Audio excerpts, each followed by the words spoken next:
Pourquoi tous les projets NFT ont un serveur Discord? Salut à toi et bienvenue dans cette nouvelle vidéo de Cryptomage. Aujourd'hui, nous allons décrypter ça ensemble. On va voir pourquoi tous les projets NFT ont un serveur Discord. Déjà, la première chose, si tu ne connais pas Discord, c'est tout simplement une application plutôt sympathique qui te permet de discuter avec des gens, de créer des communautés. L'objectif de Discord, c'est que des gens puissent se retrouver tous ensemble sur des serveurs pour discuter de sujets qu'ils ont en commun. Tu peux avoir des serveurs qui vont parler de jeux vidéo, c'était l'angle d'attaque de Discord dans les premières années de son fonctionnement, mais maintenant Discord c'est beaucoup plus diversifié. Tu vas avoir des serveurs qui parlent absolument de tout, de cuisine, de jeux vidéo, de NFT, de finance, de absolument tout ce que tu veux. Si tu cherches quelque chose, il y a un serveur Discord qui est associé, qui existe avec à peu près ce que tu as envie de trouver dessus. Ok, maintenant, ce qui va nous intéresser à nous, c'est de comprendre pourquoi et comment on est arrivé à un stade là où absolument tous les projets NFT vont avoir un serveur Discord. Première chose à savoir, c'est que Discord, évidemment, son objectif, c'est de te permettre de créer une communauté. Cette communauté, elle peut se situer autour d'un projet, autour d'une idée, ou autour d'un hobby, d'une passion, ce genre de choses que tu as envie de pratiquer et d'avoir des copains avec qui discuter de ça. Parce qu'en général, on est des personnes, on est des humains, tu vois. Les humains, ils aiment bien discuter des trucs qu'ils aiment bien avec d'autres humains. C'est rien de plus compliqué que ça. Sauf que quand tu es sur des sujets qui sont un petit peu pointilleux, comme la finance décentralisée, la majorité de tes potes, ils y connaissent absolument rien. Tu vas pas pouvoir aller appeler ton pote de toujours et lui dire mec, j'ai vu ce projet NFT là, il a l'air trop stylé, toi qu'est-ce que t'en penses? Non, il y a de très bonnes chances que ton pote se foute de ta gueule parce que t'as regardé des photos de singes là et tu t'es dit il y a peut-être de la valeur là derrière. Et ton pote il va être là, mais je ne comprends pas quel est ton délire mec. Laisse-moi jouer à League of Legends. Du coup, c'est la valeur là qui va être très intéressante dans les serveurs Discord qui sont vraiment axés sur un thème précis. C'est de rencontrer des gens qui ont les mêmes idées, qui ont les mêmes objectifs, les mêmes ambitions, à quelques échelles près, mais qui ont en tête de faire à peu près la même chose que toi, ce que tu as envie de faire.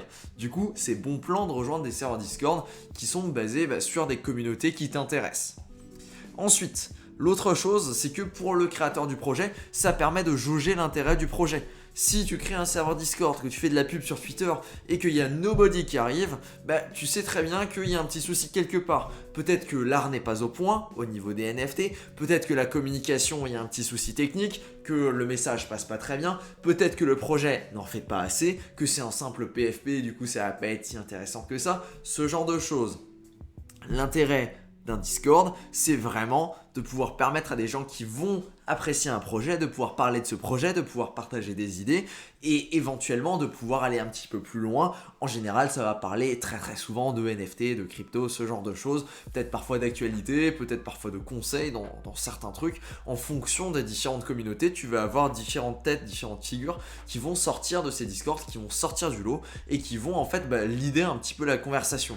Je sais, j'ai créé mon propre serveur Discord, du coup je peux te le dire, il y a quelques personnes qui ressortent du lot et qui vont vraiment driver pas mal de communication au niveau du serveur et je trouve ça grave cool.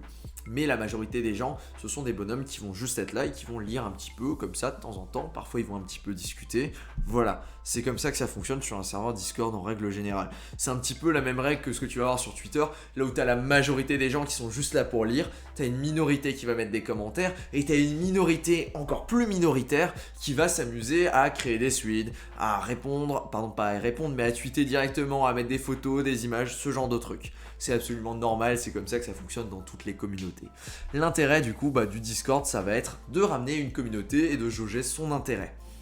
Aussi, évidemment, Discord, si tu t'y connais un petit peu, si tu as déjà touché à des serveurs Discord, tu as dû remarquer qu'il y avait des systèmes de bots qui permettaient de ranker automatiquement les gens en fonction de l'activité, de pouvoir faire gagner des choses, par exemple avec des giveaways, d'avoir des systèmes de points, des systèmes de rang. Et tout ça, c'est très très bien parce que ça permet de gamifier le tout et ça rend le truc un petit peu plus fun qu'un simple Twitter ou autre. Tu vas vraiment avoir en fait cet aspect communautaire là où si tu viens tous les jours sur un Discord, tu vas parler quasiment tout le temps avec les mêmes gens ou alors avec des gens qui vont se rajouter sur ce Discord là et du coup tu vas faire copain et là ça peut devenir très très intéressant parce qu'en fait tu vas pouvoir évoluer avec ces mêmes personnes et tu vas vraiment pouvoir te faire des bonnes amitiés je pense.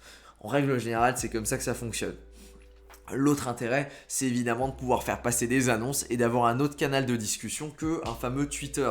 L'idée, c'est de pouvoir récompenser les gens qui sont sur le Discord et qui pay attention, je sais pas comment le dire en français, je suis désolé, qui pay attention au niveau de ce qui se passe sur les annonces, sur les gens qui discutent et qui ont vraiment un intérêt, qui sont investis dans le projet, si tu veux. Ça permet vraiment d'avoir...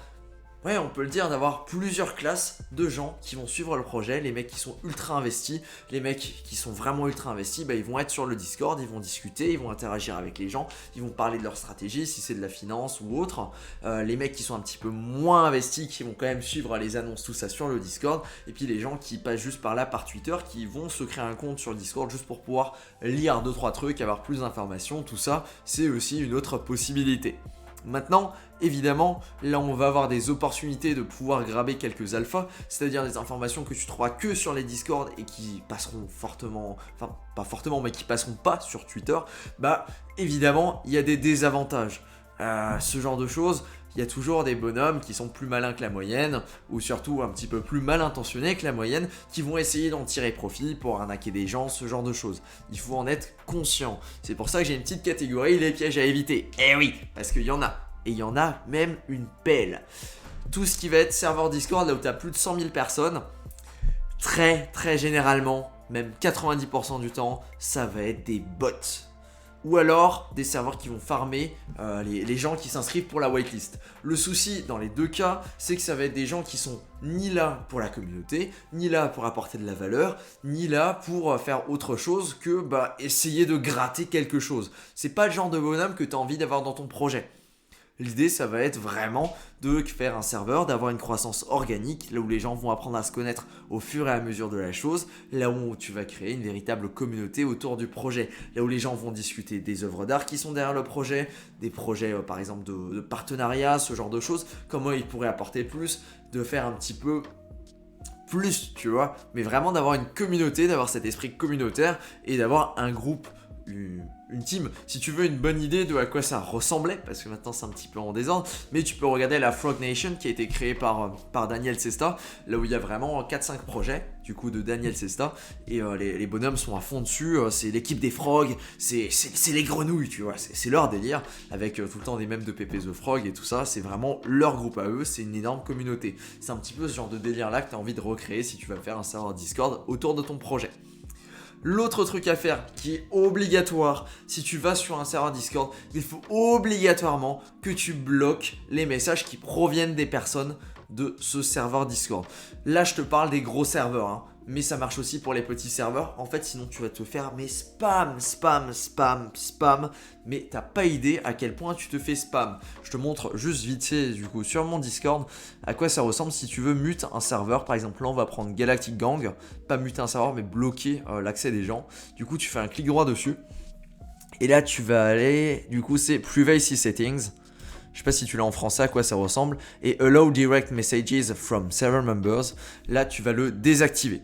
Sinon, il y a des gens, ils vont te contacter de nulle part. Ils vont te dire « J'ai cette offre merveilleuse pour acheter un nouveau NFT qui va totalement cartonner. Si tu me le donnes, si tu m'achètes maintenant, tu pourras l'avoir. Clique, s'il te plaît. » Voilà. T'as pas envie d'être spammé, encore moins d'être spammé de trucs qui servent à rien et qui sont pour pas pour l'écrasante majorité, mais pour quasiment tout. Des arnaques tout simplement, là où tu verras jamais l'Ether que tu leur auras envoyé et ni encore moins le NFT que tu es censé avoir minté.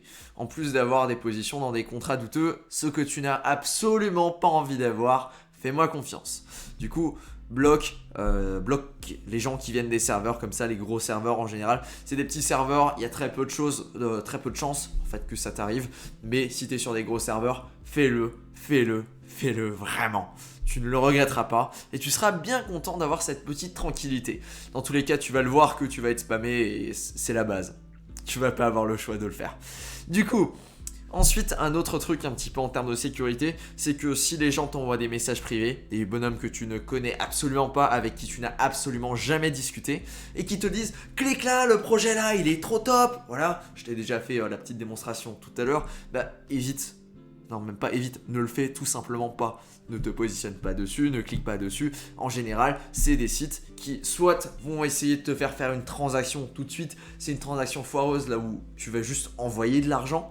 Ça, c'est dans le meilleur des cas. Dans le pire des cas, c'est des scams totales, là où en fait, en faisant ça, bah, tu donnes accès au contrat du coup d'utiliser une certaine partie de tes Ethereum et à vie jusqu'à ce que toi tu le révoques. Si t'es débutant, c'est quelque chose que t'as pas du tout envie d'être dedans parce que tu vas pas comprendre comment révoquer les permissions, tout ça. Non. Non, no way. Si des gens random t'envoient des liens, tu ne cliques absolument pas. Je sais, j'ai l'impression d'être le prof de techno là en 6ème qui te dit attention, il y a des gens méchants sur internet, ils essayent de t'arnaquer, machin. Mais c'est la réalité, les gars. On est encore dans le Far West au niveau des NFT, c'est pas régulé ni rien. Il y a beaucoup d'arnaques. Si tu fais juste ça, 99% des arnaques, tu les évites. Les 3 quarts du temps, c'est juste une offre trop alléchante, ce genre de choses. Ou alors ils vont te dire, oui, si tu cliques ici, tu vas gagner 3 bitcoins. Par contre, il faut quand même que tu nous donnes ta passphrase. Ça aussi, c'est un truc à éviter. Je ferai une vidéo, enfin pas éviter, à surtout ne pas faire, ne jamais donner sa passphrase. Mais bon, je ferai une vidéo sur la sécurité, tout ça, sur les petits trucs à éviter, les petits trucs à savoir. Ça pourrait être intéressant, je pense. Du coup, si on t'envoie des liens, tu ne cliques pas dessus. Ou alors, les seuls liens que tu cliques dessus, bah, ça va être les liens que tu vas trouver dans les Discord et dans les channel announcements, là où tu as seulement les administrateurs qui vont avoir le droit de poster des liens. Ça va te permettre déjà de limiter les risques, mais fois 100 quoi. Ensuite, un autre truc, et ça, c'est pour aller sur la fin de la vidéo, j'ai mon serveur Discord qui s'appelle Cryptomage, comme tu peux t'en douter. Sur ce serveur-là, on parle notamment de NFT, de crypto-monnaie et de l'actualité de ce qui se passe en ce moment. Ce qu'il faut savoir, c'est qu'il y a quand même pas mal de ressources dessus, là où tu vas par exemple avoir des suites, là où tu vas pouvoir comprendre comment acheter en fait tes premières crypto-monnaies directement avec des images et tout sur Binance, ce qui peut être plutôt pratique.